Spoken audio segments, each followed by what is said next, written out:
કેશોદના લોકોના હિત માટે લડવાના મુદ્દે અમારા ઉપર બીજેપીના પ્રેશરથી પોલીસ દ્વારા એક ખોટી એફઆઈઆર કરવામાં આવેલ હતી। આ ફરિયાદના પગલે અમે ગઈકાલે વાજતે ગાજતે સામે ચાલીને પોલીસ સ્ટેશને અમારી ધરપકડ કરવા ગયેલ, પરંતુ પોલીસ દ્વારા અમારી ધરપકડ કરેલ નથી અને એટલા માટે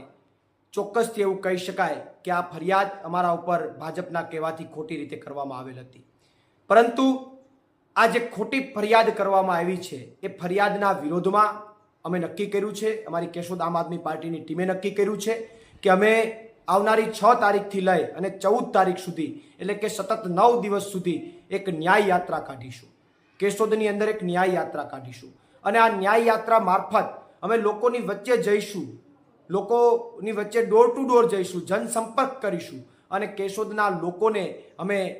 પૂછીશું કે અમારા ઉપર જે આ લોકોના હિત માટે લડવા મુદ્દે જે આ ભાજપવાળાએ ફરિયાદ કરી છે એ યોગ્ય છે કે અયોગ્ય છે। અમે કેશોદની જનતા પાસેથી ન્યાય માગીશું, અમારે ભાજપવાળાના ન્યાયની જરૂર નથી અને એટલા માટે આવનારી 6 તારીખથી અમે કેશોદમાં એક ન્યાય યાત્રા કરવા જઈ રહ્યા છે। આ ન્યાય યાત્રા મારફત અમે ડોર ટુ ડોર કેશોદ શહેરના તમામ લોકોની વચ્ચે જઈશું, એમને અમારી ઉપર જે આ ફરિયાદ થઈ એ બાબતે લોકો પાસેથી ન્યાય માગીશું, સાથે સાથે નગરપાલિકામાં થયેલા ભ્રષ્ટાચારો લોકો પાસેથી અમે માહિતી મેળવીશું।